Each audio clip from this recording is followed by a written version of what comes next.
Bienvenue sur Africa 24 dans cette nouvelle édition du QG News. Voici les titres de l'actualité. Au Burkina Faso, les résultats provisoires des élections municipales partielles du 28 mai 2017 sont connus. Le mouvement du peuple pour le progrès, parti au pouvoir, arrive en tête avec 464 des 814 sièges à pourvoir. Accord de jumelage entre le port de Conakry en Guinée et le port de Miami aux États-Unis. Une coopération qui prévoit une assistance technique et qui devrait permettre l'intensification des échanges commerciaux.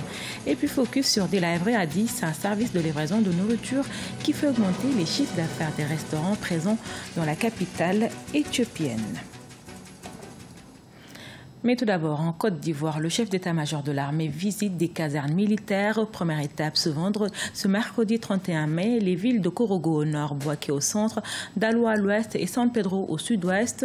Cette tournée qui intervient 2 semaines après les mutineries a pour but d'essayer de favoriser le retour de la discipline et des fondamentaux qui fondent le fonctionnement des armées. Au Burkina Faso, les résultats provisoires des élections municipales sont connus depuis ce lundi 29 mai et c'est le parti au pouvoir qui arrive en tête. Le mouvement du peuple pour le progrès obtient la majorité des sièges avec 464 sur 814. Deogracias Podo. La Commission électorale nationale indépendante du Burkina Faso a proclamé les résultats provisoires des élections municipales partielles et complémentaires tenues le 28 mai 2017. Sur les 281 279 inscrits, 160 608 électeurs ont voté sur l'ensemble des 19 communes concernées par ces scrutins, soit un taux de participation de 57,09%. Au niveau des 19 communes, il y avait donc bulletins nuls ou sur lesquels on n'a pas pu s'accorder, 4 898. Suffrages valablement exprimés, 155 710. Nous pouvons dire que le processus est relativement bien tenu.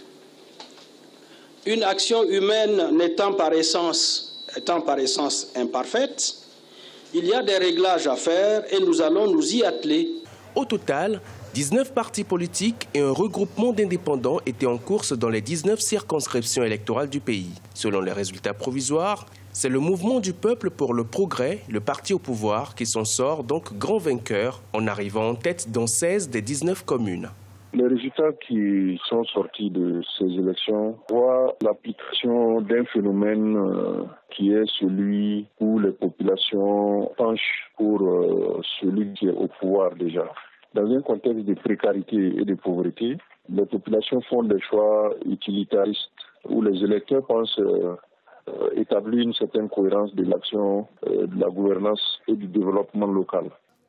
Le Burkina Faso, qui organise de nouvelles élections municipales 1 an après le dernier scrutin du genre, l'objectif ultime est d'une part de répondre aux besoins des communes qui connaissent des difficultés dans la mise en place des exécutifs locaux et d'autre part, répondre aux aspirations des populations des communes où ces municipales n'ont pas pu se tenir en mai 2016.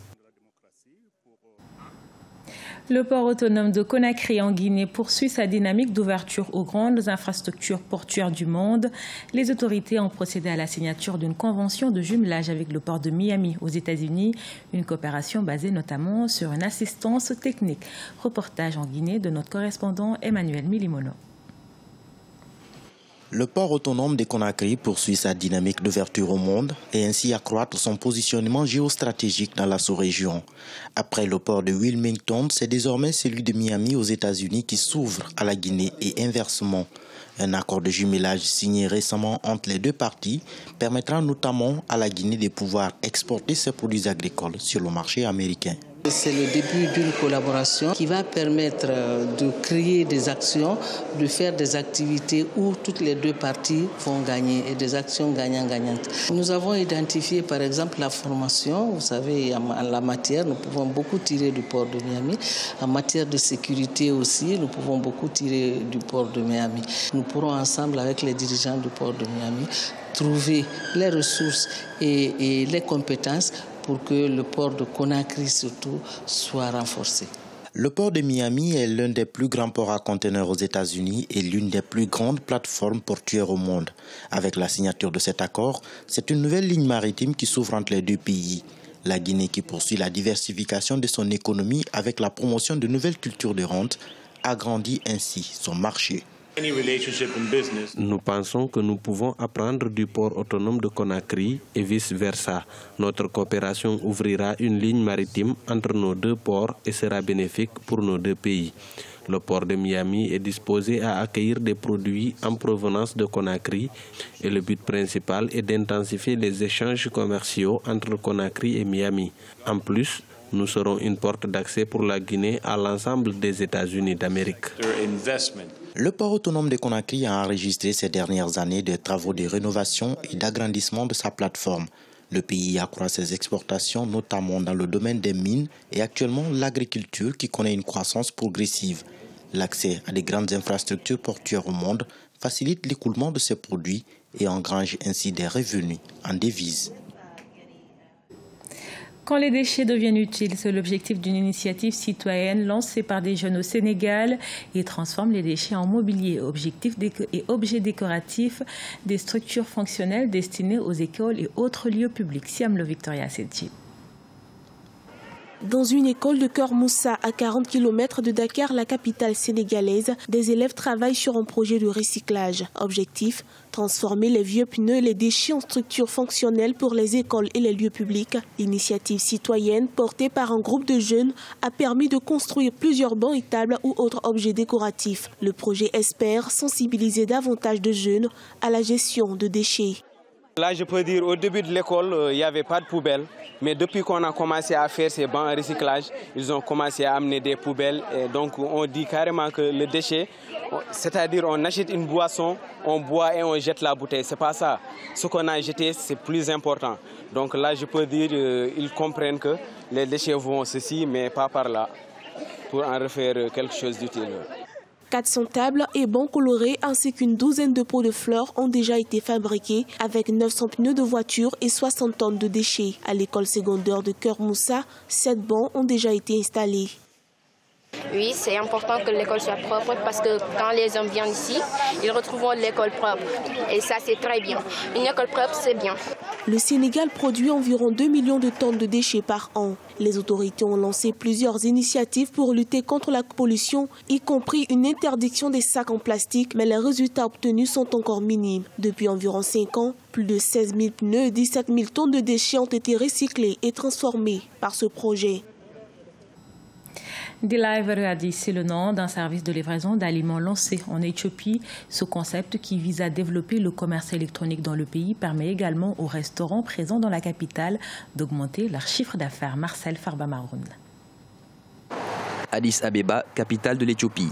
La ville aux 4 millions d'habitants possède une sélection variée de restaurants proposant de la cuisine locale et internationale. Mais le plus souvent confrontés aux conditions du trafic, ses habitants peinent à trouver à manger, faute de temps. C'est dans ce contexte qu'un jeune entrepreneur éthiopien, Felek Tesgay, a lancé le service de livraison de nourriture dénommé Delivery Addis. Il s'agit du premier service de livraison de nourriture en Éthiopie. Nous avons commencé il y a environ 2 ans et à l'époque, il n'y avait pas d'autres services de livraison disponibles en Éthiopie, donc rien de tel n'existait.